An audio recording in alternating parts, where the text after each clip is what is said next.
ከዜጎች የመግዛት አቅም አንጻር የምግብ ዋጋ ተመጣጣኝ አለመሆን የምግብ ሉዓላዊነት እንዳይረጋገጥ አድርጓል መባሉን ወደ ተመለከተው ሌላኛው መረጃችን እናልፋለን።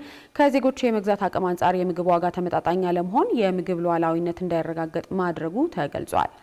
የተገለጸው የኢትዮጵያ ምግብና ስነ ምግብ ማህበር 20ኛ ዓመት የምስረታ በዓሉን ባከበረበት መርሃ ግብር ላይ ነው። በመድረኩ በኢትዮጵያ ምግብና የአመጋገብ ስርዓት ላይ የሚታዩ ክፍተቶች እንዲስተካከሉና በህፃናት ላይ የሚከሰትን መቀንጨርና ሞት ቀድሞ ለመከላከል በትኩረት እንዲሰራ ጥሪ ቀርቧል። ሰላማዊት ጌታሰው ዝርዝር አላት። ከዜጎች የመግዛት አቅም አንጻር የምግብ ዋጋ ተመጣጣኝ አለመሆን የምግብ ሉዓላዊነት እንዳይረጋገጥ ማድረጉ ተገልጿል። ይህ የተገለጸው የኢትዮጵያ ምግብና ስነ ምግብ ማህበር 20ኛ ዓመት የምስረታ በዓሉን በተለያዩ መርሃ ግብሮች ባከበረበትና ዓመታዊ ጉባኤውን ባካሄደበት ወቅት ነው። በመድረኩም በአሁኑ ወቅት በኢትዮጵያ የምግብ እጥረትና የአመጋገብ ስርዓት ላይ የሚታዩ ክፍተቶች የዜጎች የምግብ ሉዓላዊነት እንዳይረጋገጥ ማድረጉም ተጠቁሟል። በዚህም ምክንያት ህጻናት፣ ነፍሰ ጡር እናቶችና አጥቢ እናቶች ለተለያዩ የጤና ችግሮች እየተጋለጡ ስለመሆናቸውም ተነስቷል። ከጤና በተጨማሪ የሚያስከትለው ኢኮኖሚያዊ፣ ማህበራዊና ፖለቲካዊ ቀውስ የአእምሮ ንቃት መቀነስ፣ ለበሽታ መጋለጥ፣ ለህፃናት ሞት እንዲሁም ለመፈናቀልና ለስደት ምክንያት መሆኑን የተነገረው በስነ ስርዓቱ ላይ የተገኙት የጤና ሚኒስትር ዴኤታው ዶክተር ደረጀ ድጉማ በአሁኑ ጊዜ በሀገር አቀፍ ደረጃ የምርት መጨመር ቢታይም በሁሉም አካባቢዎች በሚፈለገው ልክ ምርት ተደራሽ አለመሆኑ ለችግሩ አንዱ ምክንያት መሆኑን ገልጸዋል። አሁን ካለው የዜጎች የመግዛት አቅም አንጻር የምግብ ዋጋ ተመጣጣኝ አለመሆን እንዲሁም የተመጣጠነ የምግብ እጥረት ለችግሩ ሌላኛው ምክንያት ስለመሆኑም ነው የነገሩን።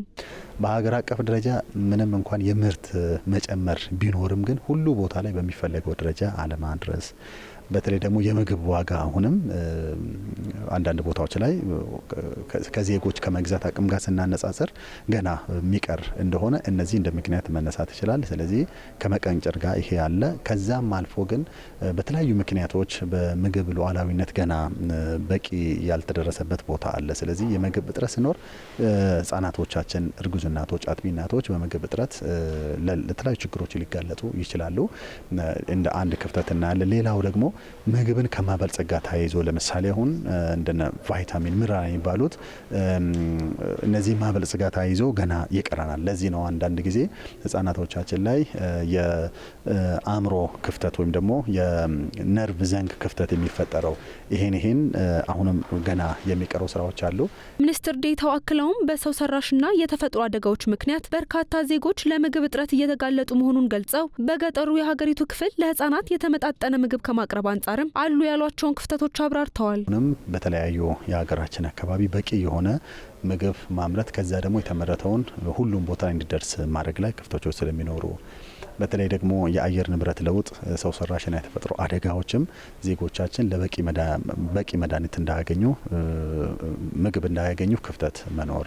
ሌላው ደግሞ የአመጋገብ ስርዓታችንም ገና ያልዘመነ መሆን፣ በተለይ የተለያዩ ገጠር አካባቢዎች ላይ ህጻናትን ቅድሚያ መስጠት ላይ ክፍተት አለ። የተበሳጠረ ምግብ ከፕሮቲን ከሌሎችም ክፍሎች አቅም በፈቀደ መንገድ መስጠት ላይ አሁንም ክፍተት አለ። በመድረኩ ላይ የተሳተፉት የቀድሞ ምክትል ጠቅላይ ሚኒስትርና የአዳም ፋውንዴሽን መስራችና ሊቀመንበር ደመቀ መኮንን በበኩላቸው የማህበረሰቡ አስተሳሰብ አለመቀየሩ ለችግሩ ሌላኛው ምክንያት መሆኑን አንስተዋል። ለብዙዎቻችን በልቶ ማደር ብቻውን የኑሮ ስኬት የሚመስለን አለ። በልቶ ማደር ብቻውን በቂ አይደለም። ኑትሪሽን የተሟላ ለማድረግ አብዛኛው ነገር በጓሯችን በጫማችን ስራ አለ። ያንን ጸጋ በአግባቡ ለህይወት ለተሟላ ሰብዕና ለበለጸገ አእምሮ እንዲውል ማድረግ ነውና እነዚህን ይዘን ስንወስደው ያስተሳሰብ ክፍተት ነው የመጀመሪያው። ይህንን ቅድሚያ ሰጥቶ ደግሞ ወደ ተሟላ ስርዓት ማስገባት ነው። ያ እየተሰራበት ነው። ጤና ሚኒስቴር እነዚህ በሀገሪቱ የሚስተዋሉ ችግሮችን ለማሻሻል የምግብ ስርዓትና ስርዓተ ምግብ ረቂቅ አዋጅ ማዘጋጀቱን ሚኒስትር ዴኤታው አክለው ገልጸዋል። ይህ አዋጅ አገሪቱ በምግብ አቅርቦት፣ በስርዓተ ምግብ ጥራት፣ በምግብ ደህንነት፣ በአየር ንብረት ለውጥ ተጽዕኖ፣ በምግብ ብክነትና በዘርፎች መካከል በቂ ቅንጅት ለመፍጠር የሚያስችል ነውም ተብሏል።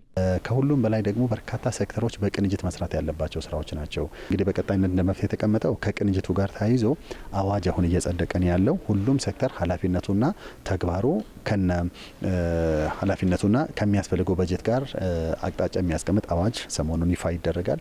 እሱ ዘርፈ ብዙ ቅንጅትን ያጠናክራል። አክለውም ምግብን በጋራ የማበልጸግ የጤና ትምህርትና የባህሪ ለውጥ የማምጣት እንዲሁም የጓሮ አትክልት ልማትና የንጹህ አቅርቦትን በስፋት የማዳረስ ስራዎች በቀጣይ ትኩረት ተሰጥቶባቸው እንደሚከናወኑ ነው የጠቆሙት። የትምህርት ቤት ምገባ እንዲጠናከር ይደረጋል። በሚሊዮን የሚቆጠሩ ህጻናት እየተጠቀሙ ነው ተማሪዎች። ይሄም ሁሉ ቦታ ላይ በሚቀጥሉት ዓመት የሚስፋፋ ይሆናል። የምግብ ማበልጸግ በግብርና፣ በኢንዱስትሪ፣ በጤና በጋራ በተለይ ደግሞ እነዚህ ዱቄቶችና ዘይት እንዲሁም ጨው የበለጸገ እንዲሆን የሚሰራ ይሆናል። እንደ ጤና ደግሞ ትምህርት መስጠት፣ ሁሉም ዜጎች ጋር ማድረስ፣ የባህሪ ለውጥ እንዲመጣ ማድረግ፣ ዜጎቻችን በጓሯቸው የተለያዩ አትክልቶችን እንዲተክሉ ማድረግ፣ እሱ እንዲጠቀሙ ማድረግ፣ በቂ ውሃ እንዲሁም ደግሞ ሳኒቴሽን እንዲኖር በስፋት የሚሰራ ይሆናል። ባለፉት 20 ዓመታት በኢትዮጵያ ያለውን የምግብ ዋስትና እጦትና የተመጣጠነ ምግብ እጥረት ችግሮችን ለመቅረፍ ሲሰራ መቆየቱን የገለጸው የኢትዮጵያ ምግብና ስነ ምግብ ማህበር ሁሉንም አይነት የተመጣጠነ ምግብ እጥረቶችን ለማስወገድ የሚደረገውን ጉዞ ለማፋጠን መፍትሄዎችን የማመንጨት እንዲሁም የባለሙያዎችን አቅም የማጠናከር ስራውን አጠናክሮ እንደሚቀጥልም ገልጿል።